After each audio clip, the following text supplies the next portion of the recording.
Et salut à tous, c'est Saline, on se retrouve pour une vidéo aujourd'hui sur Tracer. Tracer qui avait été annoncé déjà à la BlizzCon en tant que héros sur Heroes of the Storm. Il y a eu de nouvelles informations, évidemment vous aviez peut-être suivi le In Development, le trailer qui était sorti ce week-end avec le Spring Championship, et on a maintenant les informations sur les capacités de Tracer, ses talents, et du coup c'est ce qu'on va évidemment analyser aujourd'hui. On va voir ce que propose un petit peu la petite Tracer, ça devrait être assez croustillant. On est parti tout de suite, voilà, je vais vous afficher, tac, c'est fait, les capacités, etc. Donc on va pouvoir voir ça tous ensemble. Donc les capacités de Tracer, tandis que je ne vous ai pas affiché le trait de Tracer. Voilà, ok, on est bien. Donc le trait de Tracer, Reload. Donc Tracer peut exécuter ses auto-attaques alors qu'elle bouge. Donc vous pouvez attaquer simplement tout en bougeant. Si on active Reload, donc son passif, on recharge nos munitions, ça prend 0,75 secondes. Le passif s'active automatiquement lorsque vos munitions atteignent 0. Les auto-attaques consomment des munitions et donnent des charges de pulse bombe. On peut attaquer 10 fois en 1 seconde 25, donc une vitesse d'attaque qui est extrêmement importante. Et donc à chaque tir, on perd une munition. Et lorsque l'on utilise le passif, les munitions reviennent au maximum. Donc soit le passif se déclenche automatiquement lorsqu'on n'a plus de munitions, soit on peut recharger de notre côté lorsqu'on en a envie. Voilà, donc un passif qui a l'air très, très sympa. Ça permet de garder un petit peu cette dynamique de FPS qu'on a sur Overwatch avec Tracer. Donc intéressant, et puis cette faculté d'attaquer tout en bougeant devrait être très très intéressante. Pour les capacités, alors on a le Blink, donc qui est le Q, le A pour nous, qui nous permet de faire un dash dans une direction ciblée. On a 3 charges de Blink avec 6 secondes de CD par charge, donc ce qui veut dire qu'on peut mettre 3 dashs d'affilée. 3 dashs d'affilée si on a toutes les charges, donc c'est quand même la mobilité que ça devrait apporter est assez hallucinante, ça devrait être vraiment, vraiment cool à utiliser. Reste à voir la portée du Blink, mais ça devrait être très sympa. On a le mêlée ensuite en W, donc en Z pour nous, qui permet de faire des dégâts à un ennemi. Donc ça fait des dégâts en priorité au héros ennemi le plus proche, donc a priori on n'a pas besoin de cibler un ennemi pour mêler, on l'active et ça fait des dégâts à l'ennemi le plus proche, et a priori le héros ennemi le plus proche. Les ennemis que l'on touche, si ce ne sont pas des héros, ça nous donne 5 charges de pulse bombe, et si on touche un héros ennemi, on gagne 10 charges de pulse bombe, 8 secondes de CD. Donc mêlée qui va être une attaque au corps à corps, évidemment, on va donner un coup de crosse avec les petits guns de la Tracer. Donc intéressant comme mécanique, surtout qu'on a le Blink qui nous permet de se rapprocher de la cible, on peut mettre le mêlée, ça va être assez intéressant. On a ensuite le Recall, donc sur le E, qui nous fait retourner à la position où on était il y a 3 secondes. Ça recharge aussi les munitions et ça nous cleanse. Il y a une purification intégrée dans le Recall, donc si vous êtes stun, a priori, si vous êtes route, si vous êtes silence... Je ne sais pas trop si on peut l'utiliser alors qu'on est silence ou stun par exemple, mais on cleanse les effets négatifs, donc intéressant ce recall, faut vraiment voir ce que ça donne, mais c'est très intéressant. On a aussi 1 seconde d'invulnérabilité pendant le cast du recall, donc l'animation du recall doit certainement durer 1 seconde, et pendant cette seconde on est invulnérable. 24 secondes CD. Donc le gameplay de Tracer, assez simple, en final, vous pouvez taper tout en vous déplaçant, vous avez des blinks pour vous offrir beaucoup de mobilité, une attaque de corps à corps, et le recall pour retourner à votre position précédente. Donc vous pouvez utiliser par exemple des blinks pour vous rapprocher de vos ennemis, mettre un coup de mêlée, puis utiliser le recall pour revenir à votre position d'origine en ayant bait des CD, etc. Ça devrait être très très très dynamique à jouer. Pour la capacité héroïque de Tracer, donc la Pulse Bomb, et je dis bien la Pulse Bomb, il n'y a qu'une seule capacité héroïque pour Tracer, vous n'avez pas le choix de 2 ultis comme avec les autres héros sur Heroes of the Storm. Donc la pulse bombe, vous attachez une bombe à la première cible touchée, donc peut-être qu'il y aura un peu de range à voir. Le fonctionnement après change un petit peu en fonction de ce que vous choisirez comme ulti, mais grosso modo vous faites des dégâts à la cible à laquelle vous avez attaché la pulse bombe. Ça coûte 100 charges, hein. On avait parlé des charges de pulse bombe que l'on récupérait avec les auto-attaques, avec le coup de mêlée. Eh bien, ça vous coûte 100 charges pour pouvoir utiliser la pulse bombe. Ceci dit, la pulse bombe est disponible dès le level 1 pour Tracer, donc votre level 10 ne sera pas récupérer votre ultimate, mais votre level 10 sera améliorer votre ultimate. Donc level 1, vous aurez la pulse bombe de disponible pour Tracer. Pour les améliorations du coup que vous avez au level 10 pour la pulse bombe, donc vous voyez il y aura soit la sticky bombe qui augmente le radius de 50%, donc la pulse bombe qui fait des dégâts sur l'ennemi sur laquelle la bombe est accrochée, mais aussi aux alentours. Vous pouvez donc augmenter ces alentours de 50%, et slow les ennemis touchés de 60% pendant 3 secondes, donc une amélioration qui pourrait être très très intéressante, hein, ça donne un bon slow mine de rien. Vous avez sinon le Quantum Spike, excusez-moi, qui fait que la pulse bombe ne fait plus de dégâts en zone justement, mais fait des dégâts supplémentaires à la cible à laquelle elle est attachée, égale à 15% de leur PV maximum, donc un gros burst hein, avec le Quantum Spike, ça peut être très intéressant, et une pulse bombe sur un tank par exemple, ça pourrait bien détruire un tank, un 15% de PV, ça fait toujours mal. Enfin vous avez le Pulse Rounds, qui fait que la portée la range, excusez-moi, donc la portée pour l'envoyer de la pulse bombe est doublée, et que les auto-attaques de Tracer contre les héros donnent 50% plus de charge de la pulse bombe. Donc le Pulse Round qui vous permet d'avoir votre pulse bombe que vous pouvez poser de manière plus safe, et que vous pourrez poser plus souvent, car vous aurez plus souvent vos charges. Ce qui nous intéresse ensuite, et surtout, c'est les talents de Tracer. Donc les talents, en level 1, on a le Pulse Strike qui augmente Increase Melee Pulse Bomb Charge. Ah d'accord, donc si vous utilisez Melee, au lieu de gagner 10 charges en touchant un héros ennemi, donc Melee votre Z, vous aurez 15 charges. Le Slipstream qui fait que on réduit le CD de Recall, donc qui vous fait retourner 3 secondes en arrière, de 4 secondes. Et qui augmente le retour en arrière de 1 seconde. D'accord. Donc vous passez à 20 secondes de CD au lieu de 24, et au lieu de retourner 3 secondes en arrière, vous retournez 4 secondes en arrière avec ce Slipstream.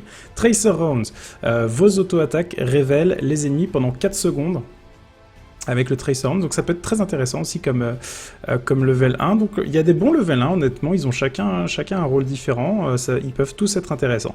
Level 4, vous avez le Parting Gift, qui fait que le Recall laisse 3 bombes derrière vous, qui font chacune 250 de dégâts à des cibles différentes. Donc après votre Recall, vous mettez 3 bombes, mais si un adversaire vient vous chercher, apparemment, il ne pourra pas se prendre les 3 bombes. Bon, en tout cas, ça vous rajoute un petit burst sur votre escape que constitue le Recall. Intéressant. Et That Heals Pack, qui augmente la régénération des globes et de la fontaine de 100%. Donc pour vous offrir une très très grosse régénération en lane et sur les fontaines, le Heals Pack peut être très très très intéressant, level 4. Untouchable, les takedowns qui augmentent vos dégâts d'auto-attaque de 2% avec un maximum de 30%, le bonus est perdu à la mort. Donc même principe qu'une puissance grandissante, mais avec les auto-attaques. Hein. Tout comme Greyman, hein, qui bénéficie déjà d'un talent de ce genre. Donc tout simplement, voilà, si vous avez des takedowns, vous augmentez vos dégâts d'auto-attaque. Ça peut être intéressant, il faut voir à quel point Tracer pourra être safe, mais vu la mobilité qu'elle a, ça peut être un talent vraiment high risk, high reward, mais peut-être viable, honnêtement, ça peut être intéressant à considérer le Untouchable. Level 7, vous avez le Jumper qui augmente les charges de Blink de 1, donc vous aurez 4 charges de Blink au lieu de 3, donc la mobilité que ça offre est intéressante. Bullet Time qui fait que les auto-attaques réduisent le CD de Blink de 0,1 seconde. On se rappelle que Tracer met 10 auto-attaques en 1 seconde 25, donc la réduction de CD que ça apporte sur le Blink est quand même très intéressante. Bon, ça passe à 10 auto-attaques en 2 secondes parce qu'après il y a le reload, mais ce qui veut dire que toutes les 2 secondes, a priori, vous pouvez réduire de 1 seconde le CD du Blink, donc quand même, quand même une mobilité qui peut être apportée ici, qui peut être très très intéressante. Et enfin, vous avez le Spatial Echo qui fait que utiliser Recall vous redonne 2 charges de Blink. Donc un level 7 qui est entièrement dédié à des interactions sur le Blink. Est-ce que vous voulez augmenter vos charges de Blink? Est-ce que vous voulez récupérer des charges de Blink avec le Recall? Ou est-ce que vous voulez réduire le CD de vos charges de Blink avec vos auto-attaques? Donc un level 7 qui va être très intéressant et qui sera signe de mobilité hein, pour la petite Tracer, ça devrait être plutôt cool. Pour le level 10, on a déjà vu les améliorations de la Pulse Bomb, donc on le rappelle très rapidement, la Sticky Bomb qui augmente le radius de 50% et qui fait que les ennemis touchés sont slow de 60% pendant 3 secondes. Le Quantum Spike qui fait que la Pulse Bomb fait ah, là c'est 10%, d'accord, c'est étrange, ça disait 15% avant, on va voir quel chiffre est le vrai, mais la Pulse Bomb qui fait 10% des dégâts, des PV de la cible, en plus de ses dégâts, et du coup qui perd sa faculté d'AOE, ça devient mono-cible, et enfin le Pulse Rune pour augmenter la portée de la Pulse Bomb, et augmenter la vitesse de chargement grâce à vos auto-attaques. Pour le level 13, on a le Bullet Spray qui augmente la portée de mêlée de 50%, donc mêlée votre attaque de corps à corps, hein, le Z, qui aura 50% de portée en plus et qui fait des dégâts à tous les ennemis à portée en fait de mêlée. Donc mêlée à la base qui faisait des dégâts seulement au héros ennemi le plus proche ou simplement à l'ennemi le plus proche.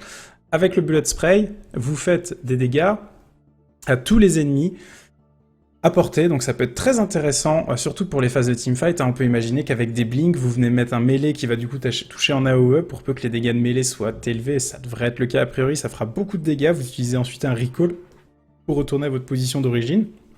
Ça peut apporter un très bon burst, donc ce Bullet Spray, à réfléchir, ça peut être très intéressant. Ricochet, alors un talent très intéressant, parce que on voit un petit peu l'introduction du facteur chance dans Heroes of the Storm, qui était assez peu présent. Donc Ricochet, your basic attack have 50% de chance, donc 50% de chance avec le Ricochet que vos auto-attaques touchent un second ennemi. Et ça priorise les héros ennemis évidemment. Donc c'est-à-dire que vous mettez vos auto-attaques et que à chaque auto-attaque vous avez 50% de chance de toucher une seconde cible. Donc c'est de l'aléatoire. C'est 50% de chance, tout simplement, ça parle de soi-même. Ceci dit, pour tous les détracteurs qui viendront dire que c'est de l'aléatoire et que c'était bien Heroes parce qu'il n'y avait pas d'aléatoire, etc., on rappelle que Tracer c'est 10 auto-attaques sur 1 seconde 25, donc finalement le ricochet va être très très lissé. L'aléatoire, il y a tellement d'auto-attaques de la part de Tracer que ça va vraiment lisser le truc, mais grosso modo ça permet vraiment de bien arroser sur les auto-attaques, donc ça peut être intéressant, peut-être un peu moins de potentiel de teamfight que le Bullet Spray, mais si vous devez rester safe, si vous ne pouvez pas aller en mêlée justement, peut-être que ça peut être un choix intéressant. Vous avez ensuite le Leeching Runes, qui fait que vos auto-attaques contre les héros ennemis vous heal pour 20% des dégâts faits, donc simplement de la sustain hein, sur vos auto-attaques. Pourquoi pas. Après en level 13, je suis pas sûr que ça soit, je suis pas persuadé que ça soit excellent. Surtout vous avez déjà une très très grande mobilité sur Tracer, donc est-ce qu'il y a besoin de cette sustain? Je ne sais pas. Le Bullet Spray Bullet Spray et Ricochet me semblent vraiment être les deux choix les plus intéressants. Pour le level 16, on a le Slates of Hands qui réduit le temps de rechargement, hein, votre reload, votre passif pour recharger vos munitions, on réduit le chargement de 50%, ce qui est équivalent, c'est précisé, à 20% de DPS en plus, 20% de dégâts sur la durée en plus, avec ce rechargement qui est diminué de 50%.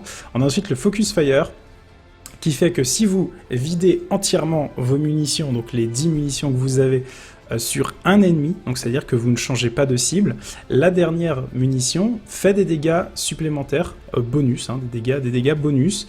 Donc ces dégâts bonus c'est équivalent à 30% de votre magazine de munitions, hein, donc de votre chargeur.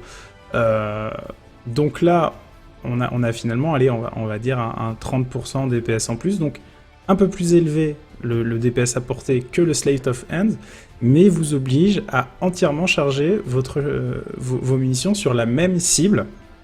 Donc plus de DPS, mais avec une condition un peu plus difficile à accomplir. On a ensuite le Lock and Load, qui fait que réactiver le Reload, donc le Reload qui est votre rechargement, hein, le rechargement de vos munitions,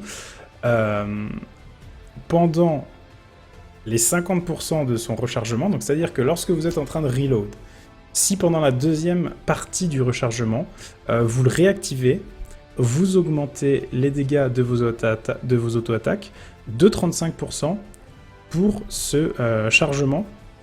Donc, intéressant, honnêtement, parce que ça n'a pas l'air d'être une condition extrêmement compliquée à accomplir. Vous devez juste faire attention que lorsque vous êtes en rechargement, vous devez bien appuyer sur D au bon moment, mais ça augmente vos dégâts de 35% en fait. Et si vous pouvez le faire à chaque chargeur, eh bien, le DPS que ça apporte, c'est simplement 35% de DPS en plus. Donc Lock and Load qui a l'air très intéressant. Il faudra faire attention à comment ça fonctionne dans les faits, mais ça peut vraiment être extrêmement intéressant. Et puis ça va être sympa ce concept de devoir timer à chaque fois à quel moment on appuie sur le passif pour avoir ce bonus de dégâts. Très intéressant comme talent, j'aime beaucoup. Enfin, pour le level 20, vous aurez le Get Stuffed qui réduit le CD de mêlée, donc votre Z, on le rappelle, hein, le coup de mêlée tout simplement, de 3 secondes. On réduit le CD de 3 secondes. Toucher un ennemi avec mêlée qui est affecté par la pulse bombe, donc votre pulse bombe, votre ulti. Si vous avez un ennemi qui a la pulse bombe sur lui et que vous le touchez avec votre attaque de mêlée, ça fait que la pulse bombe explose instantanément et ça bump la cible loin de vous. Donc ça vous permet d'avoir un bump, par exemple, je sais pas, un Illidan qui vous sauterait dessus, vous mettez la pulse bombe, mêlée, boum, ça bump le Illidan, ça vous permet de vous remettre en position safe, donc intéressant. À voir quel sera le bump proposé par ce Get Stuffed, mais ça peut être très intéressant. Vous avez ensuite le Total Recall, qui fait que votre Recall, donc votre E qui vous permet de remonter le temps, vous heal aussi pour tous les dégâts que vous aviez pris durant les 3 secondes de Recall, ou 4 si vous avez pris le level 1 pour passer à 4 secondes. Donc ça peut être très intéressant parce que finalement vous pouvez bait beaucoup de CD, mettre le Recall et revenir full PV. Donc Total Recall qui peut être très intéressant, qui sera certainement dur à jouer je pense, mais qui peut proposer des beaux plays, donc un talent que j'aime beaucoup. Et enfin vous aurez Composition B, si vous mettez une pulse bombe sur un héros ennemi, si vous arrivez à mettre la pulse bombe sur un héros ennemi, ça vous fait aussi balancer une autre pulse bombe au pied de cet ennemi, qui fera 50% des dégâts de la pulse bombe et qui va exploser un petit peu avant votre pulse bombe. Donc grosso modo, vous arrivez, vous mettez la pulse bombe sur un ennemi, ça en met une seconde sous ses pieds, celle qui est sous ses pieds explose un peu avant l'autre, et fait 50% des dégâts de la première. Donc ce qui veut dire que le fait qu'elle explose avant, c'est intéressant parce que vu qu'elle va rester au pied, ça veut dire qu'elle ne va pas être attachée à votre ennemi et donc il pourrait s'escape. Mais si vous arrivez à faire en sorte qu'il ne s'escape pas, eh bien c'est 50% de dégâts en plus sur votre ulti, donc reste à voir bien entendu les dégâts de la pulse bombe, mais ça pourrait être très intéressant. Voilà pour les capacités de Tracer qui ont été révélées. Reste à voir maintenant dans les faits ce que ça donnera. A priori, elle sort le 19 avril si vous avez précommandé Overwatch Origin Edition, le 26 avril si pour tout le monde hein, de base. Donc d'ici 10 à 15 jours, hein, mine de rien, donc ça arrive assez vite Tracer qui devrait assez vite rejoindre le Nexus maintenant. Donc voilà, préparez-vous bien pour l'arrivée de cette Tracer. Je vous dis à très bientôt, et puis d'ici là, portez-vous bien.